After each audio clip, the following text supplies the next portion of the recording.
ये कहानी है एक गरीब मोची की जो एक छोटे से गांव में अपनी पत्नी के साथ रहता था। मोची के घर के हालात दिन पर दिन बिगड़ते जा रहे थे।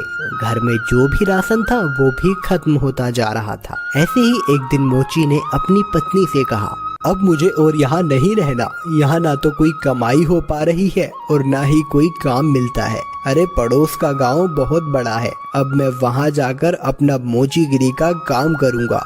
कुछ दिन घर से दूर रह लूँगा, कम से कम घर का खर्चा चलाने लायक कमाई तो हो जाएगी वहाँ।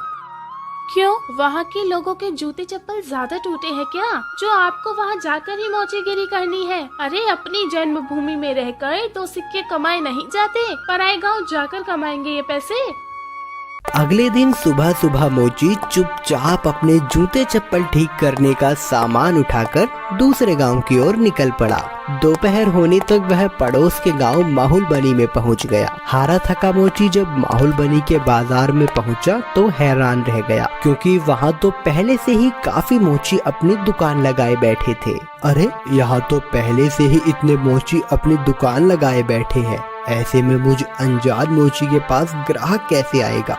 लगता है यहाँ से भी खाली हाथ ही जाना पड़ेगा मुझे। नहीं नहीं, खाली हाथ घर भी तो नहीं जा सकता। तभी मोची को ग्राहकों को अपने पास बुलाने की एक युक्ति सूझी। उसने अपनी दुकान लगाई और उस पर एक बोर्ड लगाकर बड़े बड़े शब्दों में लिख दिया, जूतों का अस्पताल। हमारे यहाँ जूतों का इलाज किया जाता है। नए जूते बनवा लो, नए जूते बनवा लो, या अपने पुराने जूते बिल्कुल नए जूतों की तरह बनवा लो। लोगों ने जब ये सब देखा तो उन्हें कुछ नया देखने को मिला। नए जूते बनवा लो, नए जूते बनवा लो, या अपने पुराने जूते बिल्कुल नए जूतों की तरह बनवा लो। जूतों का अस्पताल?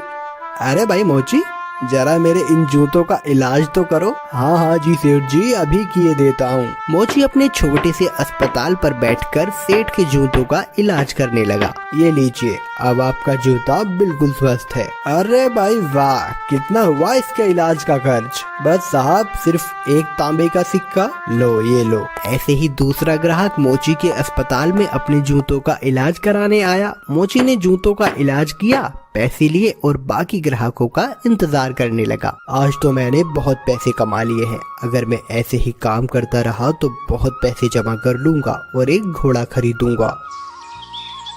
उसने बहुत मेहनत से काम किया और कुछ ही दिनों में 4 सोने के सिक्के जमा कर लिए। उनमें से उसने 2 सोने के सिक्कों के बदले एक व्यापारी से एक घोड़ा खरीदा और घर लौटने का फैसला किया। अगले दिन उसने अपना सारा सामान बांधा और घर के लिए निकल पड़ा। अपने रास्ते में उसे एक घने जंगल से गुजरना पड़ा, जहां उसने डाकुओं का एक झुंड देखा। हे भगवान, ये तो डकैत लगते हैं। ये डकैत मेरा सारा पैसा ले जाएंगे और मैं एक बार फिर से गरीब बन जाऊंगा। अब मैं क्या करूं? मोची बहुत चतुर था। उसने हिम्मत नहीं हारी और उसने एक योजना बनाई। उसने एक सोने का सिक्का घोड़े के गले में बांध दिया और आगे चला। चोरों ने उसे पकड़ लिया। अरे ओ, फटाफट अपना सारा पैसा निकालो, चलो जल्दी करो।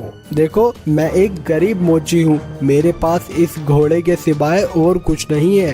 कृपया मुझे जाने दो डाकू भाई। जैसे ही उसने ये सुना, घोड़ा रेका और उसके गले से वो सोने का सिक्का नीचे जमीन पे गिर गया। अच्छा मक्कार झूठे, हमसे झूठ बोलने की तेरी हिम्मत कैसे हुई? अगर तेरे पास कुछ नहीं था तो ये सोने का सिक्का तेरे पास कहाँ से आया?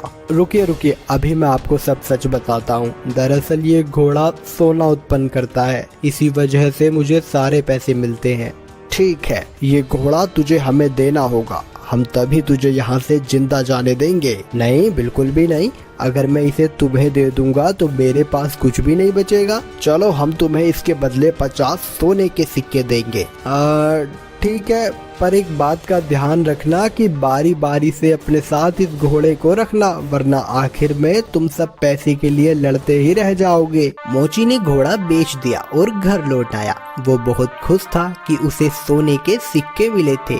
इस पैसे से उसने अपने ही गांव में थोड़ी सी जमीन खरीदी। इस बीच डकैत भी घोड़े को लेकर अपने अड्डे पर पहुंच गए। वहां डकैतों के सरदार ने अपने आदमियों से कहा, इस गिरोह का सरगना होने के नाते इस घोड़े को सबसे पहले मैं रखूंगा। उन सब ने अपने सरदार की बात मानी और उस रात सरदार अपने अड्डे पर उस घोड़े के साथ सोया। अगली सुबह जब वो उठा तो उसने देखा कि वहाँ अस्तबल में कुछ भी नहीं था।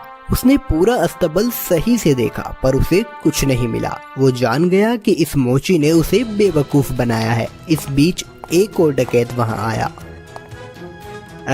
सरदार, आपको सोना मिला? हमें भी बताइए कि कितने सोने के सिक्के घोड़े ने उत्पन्न किए।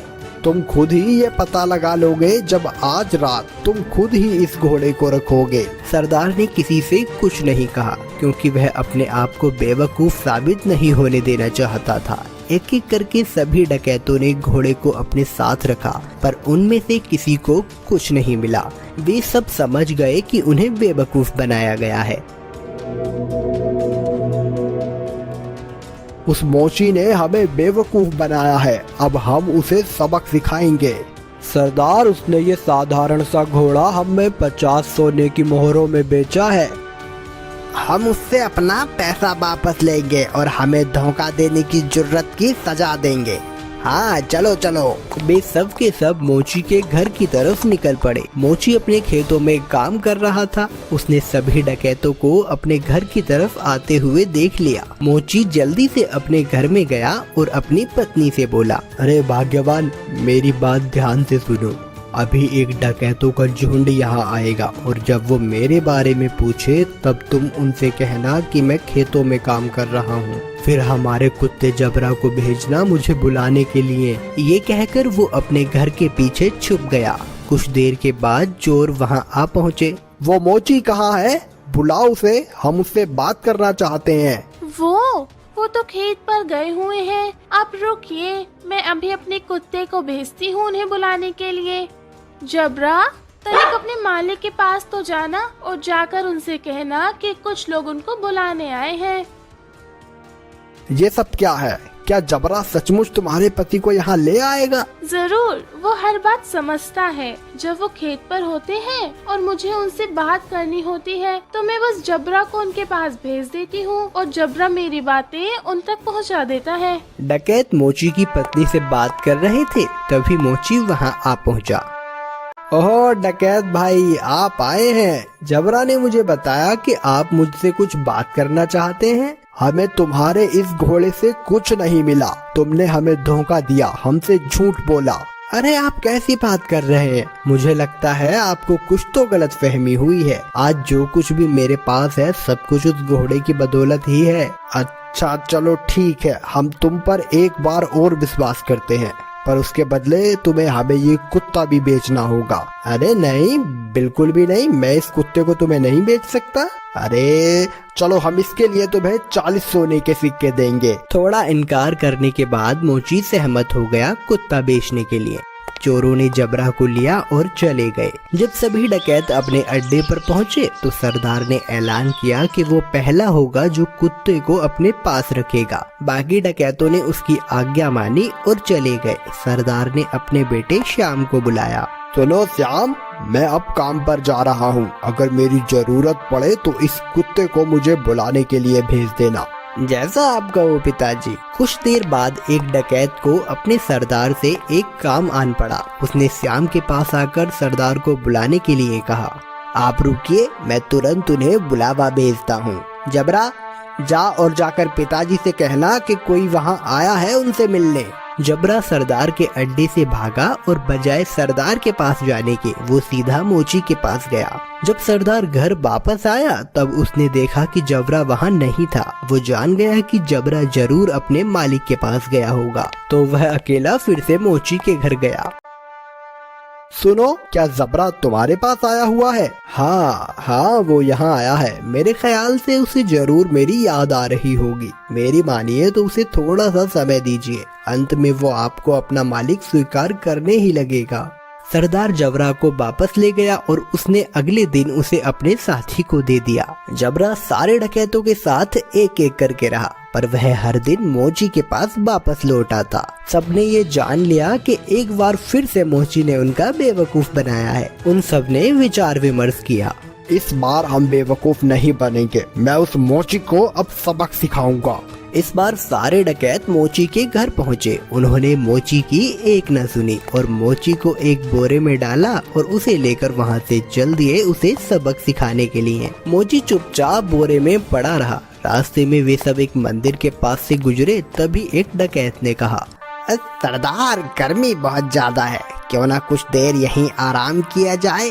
सरदार भी उसकी बात मान लेता है और मोची को वहीं छोड़कर मंदिर में आराम करने के लिए चले जाता है। सुअरों का एक झुंड वहां से गुजर रहा था और जब मोची ने सुअरों के झुंड की आवाज सुनी तो मोची को एक उपाय सूझा और उसने तेज आवाज में चिल्लाना शुरू किया, मैं ऐसा नहीं करूँगा, मैं ऐसा नहीं करूँगा, मुझे छोड़ दो, मुझे जाने दो।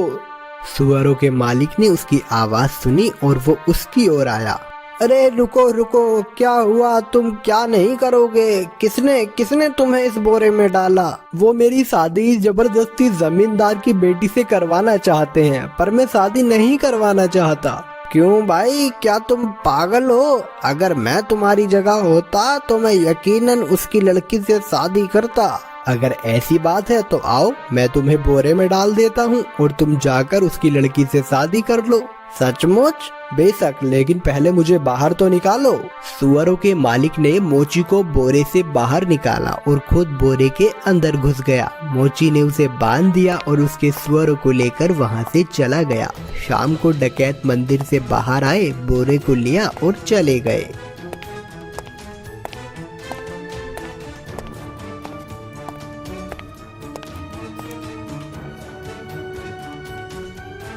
क्यों ना इस मोची को हम यहाँ इस कीचड़ में फेंक दें, ये इसे अच्छा सबक मिल जाएगा। डकैतों ने उसे कीचड़ में फेंक दिया और वहां से चले गए। वापस आते हुए उन्होंने मोची को सड़क पर देखा और वो हैरान रह गए। अरे तुम यहाँ कैसे पहुँचे?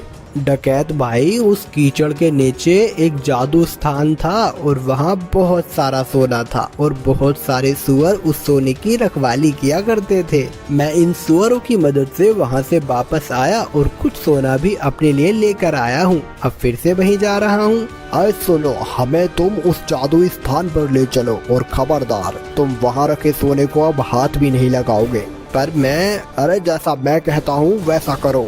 ठीक है, अगर तुम जोर देते हो तो। डकैतों का झुंड उस कीचड़ के पास आ पहुंचा और एक एक करके कीचड़ में कूद गया, लेकिन किसी के हाथ कुछ न लग सका और इस तरह फिर एक बार मोची ने अपनी चतुराई से अपनी जान बचा ली।